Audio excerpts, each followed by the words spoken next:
नमस्कार। Live TV Shiv दर्शन channel की तरफ से हार्दिक अभिनंदन करता हूं। मैं हूं रवि सोनू। अपने इस कार्यक्रम आमने सामने आपके सामने के जरिए हम तमाम उन व्यक्तित्व से आपको मिलवाएंगे, आपके रूबरू करवाएंगे उन व्यक्तित्व को जिन्होंने शिक्षा, संगीत, कला, साहित्य के क्षेत्र में अपना योगदान दिया है। आज जिस व्यक्तित्व से हम आपको रूबरू करवाने जा रहे हैं, शिक्षा के क्षेत्र में उनका अहम योगदान है। देवघर में वैसे भी कहते हैं कि शिक्षा ही चरित्र का नींव है, और जब किसी संस्थान का नाम ही नींव हो तो क्या बात है, विद्यार्थियों के जहन में उत्सुकता जारी होगी ही। चलिए इस संस्थान नीव एजुकेशन के चेयरमैन से आज हम मिलेंगे, वाइस चेयरमैन से मिलेंगे। सबसे पहले आपका इस शो में हार्दिक अभिनंदन है। नीव एजुकेशन के चेयरमैन मिस्टर कंचन अधिकारी और आप हैं विदिशा अधिकारी। सबसे पहले हम जानना चाहेंगे सर कि ये नीव क्या है? नीव एक एजुकेशन ऑर्गेनाइजेशन है जो यूनिट ऑफ नीव फाउंडेशन। इसका शुरुआत हम लोग actually as a institute start किए थे 1990 में दुर्गापुर में। उसके बाद हम लोग 3 साल पहले देवघर में आए। देवघर में आके देवघर झारखंड गवर्नमेंट से रजिस्ट्रेशन किए। रजिस्ट्रेशन करने के बाद हम लोग नीव एजुकेशन का यहाँ पर स्थापित किए।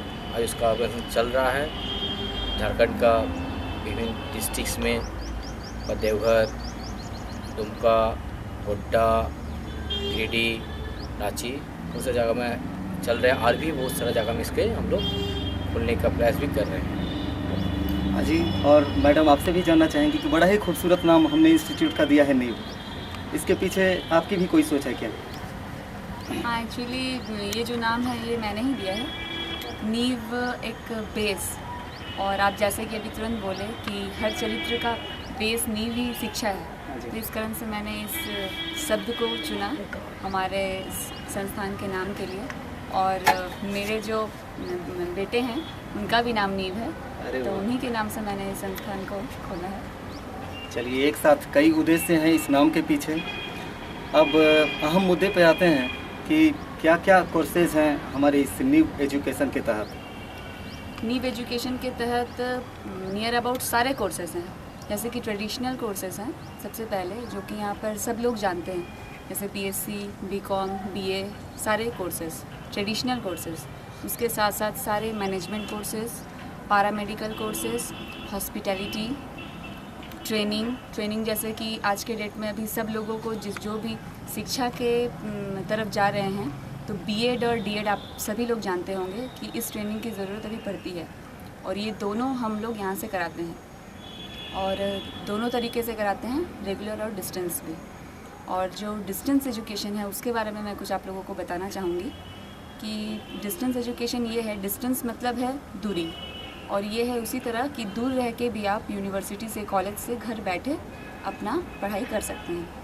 जैसे कि हमने इलम यूनिवर्सिटी से एफिलिएशन लिया हुआ है, महर्षि दयानंद यूनिवर्सिटी से एफिलिएशन लिया हुआ है, तो वहाँ से बहुत बच्चे हैं जो कि ग्रामीण हैं, कुछ फाइनेंशियल कंडीशन के कारण वो बाहर जाके अपनी पढ़ाई नहीं कर पा रहे हैं, लेकिन वो हमारे द्वारा अब यहीं देवघर में रहकर उन यूनिवर्सिटीज़ में एडमिशन ले सकते हैं, घर बैठ के अपनी पढ़ाई की तैयारी कर सकते हैं, और देवघर में ही उसकी परीक्षा देकर अपनी डिग्री को प्राप्त कर सकते हैं। वाइस चेयरमैन विदिशा अधिकारी जी ने एफिलिएशन के बारे में बताया, और कुछ जानना चाहेंगे सर ऑर्गेनाइजेशन के बारे में, एफिलिएशन के बारे में आप कुछ बताना चाहोगे? जी निश्चित जरूर बताना चाहेंगे।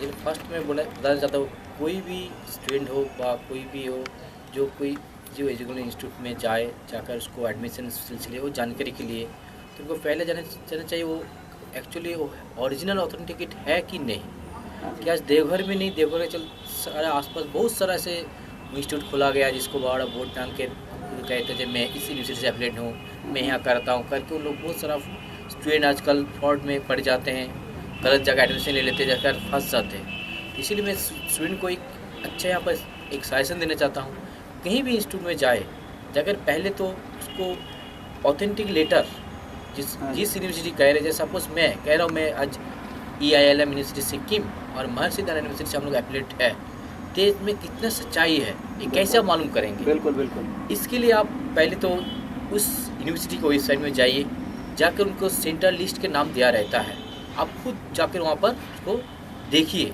जिसमें सचमुच नीव एजुकेशन के बाद कोई भी XYZ इंस्टीट्यूट बोल रहे हैं उनका नाम है कि नहीं। बिल्कुल। दूसरा उसका ऑथेंटिक लेटर आप देखिए जो ऑथेंटिक लेटर वो रख रहे हैं, शो कर रहे हैं, वो ओरिजिनल है या कंप्यूटर में आजकल कोई भी डुप्लीकेट चीज़ बन जाता है, जो डुप्लीकेट है कि नहीं बिल्कुल। वो आप देख लीजिए। उसके बाद आप डिसीजन लीजिए जैसे इंस्टीट्यूट सही है कि नहीं, उसके बाद एडमिशन लीजिए। आज देवघर में बहुत सारा ऐसा इंस्टीट्यूशन है जो शायद मैं भी बोल सकता हूँ, मैं भी गलत हूँ, मेरे बारे में आप पहले इसको देख लीजिए, Confirm करना समझ ले, इसको। कन्फर्म हो हाँ जाइए, जी। उसके बाद आप आइए एडमिशन लीजिए। आज हम लोग EILM यूनिवर्सिटी सिक्किम से आप बहुत सारे कोर्सेज के लिए हम लोग को मैनेजमेंट एडिशन के लिए दिया हुआ है। लाइक आपको जो मैडम अभी बोले हैं, ये बहुत सारे कोर्सेज है जो डिस्टेंस मोड में हम लोग यहाँ पर स्टडी सेंटर है, एग्जामिनेशन देवघर में होते हैं। आज जब स्टार्ट किए थे 9 बच्चे हम लोग का था, आज नियर अबाउट 100 अबव स्टूडेंट हो गए हम लोग को। आज सब जुड़ रहे हैं, बहुत सारे पास आउट करे, बहुत पास आउट करके उन लोग अदर्स जॉब में, कोई प्राइवेट जॉब में, कोई गवर्नमेंट जॉब में सर्विस कर रहे हैं। ये हम लोग के लिए बहुत बड़ा अचीवमेंट है।